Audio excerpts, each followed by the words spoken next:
बीच Tata group के stocks पर नजर डाल लेते हैं। यहां पर काफी एक्शन है। सबसे पहले दो स्टॉक्स पर नजर डालेंगे। टाटा एलेक्सी करीब 14% की तेजी इस स्टॉक पर दिखी है और निफ्टी 500 इंडेक्स का टॉप गेनर भी है। निफ्टी टाटा एलेक्सी पिछले कुछ 1-2 घंटे में 14% की तेजी दिखी है।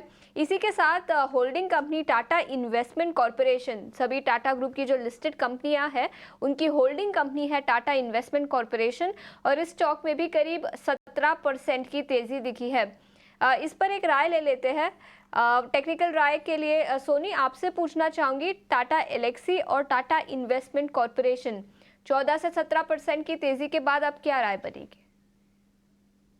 जी, यहाँ पे अगर हम देखेंगे तो टाटा एलेक्सी में आज काफ़ी स्ट्रॉन्ग मूवमेंट है, बट वो कल से ये जो ब्रेकआउट आया है कंटिन्यूअसली चल रहा है। सो मुझे लगता है कि यहाँ पे मुनाफ़ा वसूली कर देना बेहतरीन रहेगा और थोड़ा-सा इंतज़ार कीजिए। अगर कोई डिप नज़र आता है तभी जाके बाय कर सकते हैं। वो डिप करीबन 8,200 के लेवल पे अगर आता है तो ही बेटर है। सो प्रॉफिट बुक कर देना यहाँ पे बेटर है। बिल्कुल, तो प्रॉफिट बुक करने की सलाह टाटा एलेक्सी पर, लेकिन दो और स्टॉक्स टाटा ग्रुप से ही उस पर नजर डालेंगे। तेजस नेटवर्क्स करीब 2.5% की तेजी यहां पर भी दिखी है। इसी के साथ टाटा टेक्नोलॉजीज में भी 3% की तेजी है। सुमित, क्या राय बनेगी इन दोनों स्टॉक्स पर?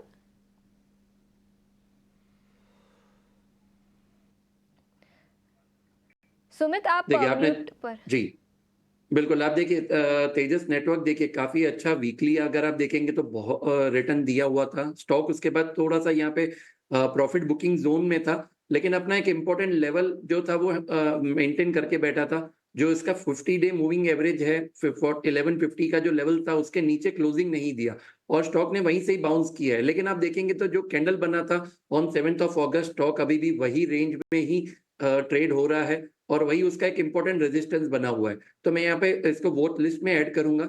1325 विल बी द लेवल्स। अगर ये लेवल के ऊपर मुझे क्लोजिंग मिल रहा है, तो बिल्कुल एक फ्रेश बाइंग अपॉर्च्युनिटी यहाँ पे दिख रही है।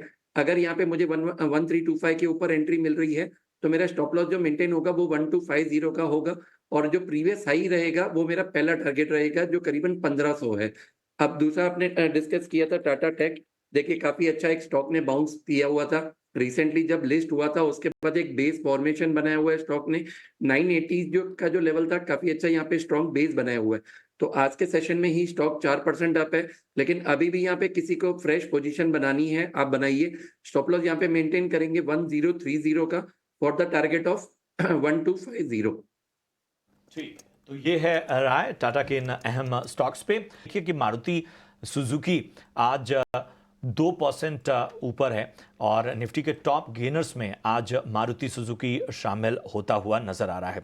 तो लगे हाथ तो न सिर्फ मारुति बल्कि पूरे ऑटो पॉकेट को भी सोनी जी रिव्यू कर लीजिए। आज हम देख रहे हैं बजाज ऑटो, हीरो मोटो, अशोक लेलैंड, इन सब में भी तेजी नजर आ रही है। मारुति पे सबसे पहले राय दीजिए और उसके बाद इन तमाम शेयरों पर भी अपना व्यू दीजिए। कुछ पसंद आ रहा हो इस दायरे से अलग भी तो वो भी रेकमेंड कीजिए। प्रशांत जी, इनफैक्ट सारे ऑटो स्पेस में से मारुति ही अच्छा लग रहा है यहाँ पे काफी, बिकॉज बजाज ऑटो काफी चल चुका है। मारुति आज 2050 ईएमए को क्रॉस कर रहा है।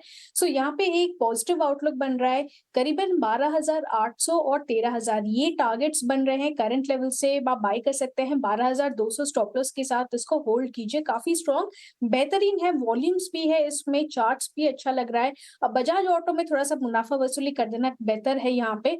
और सारे बाकी स्टॉक्स में से मुझे लगता है मारुति में स्ट्रेंथ बेटर बेटर है।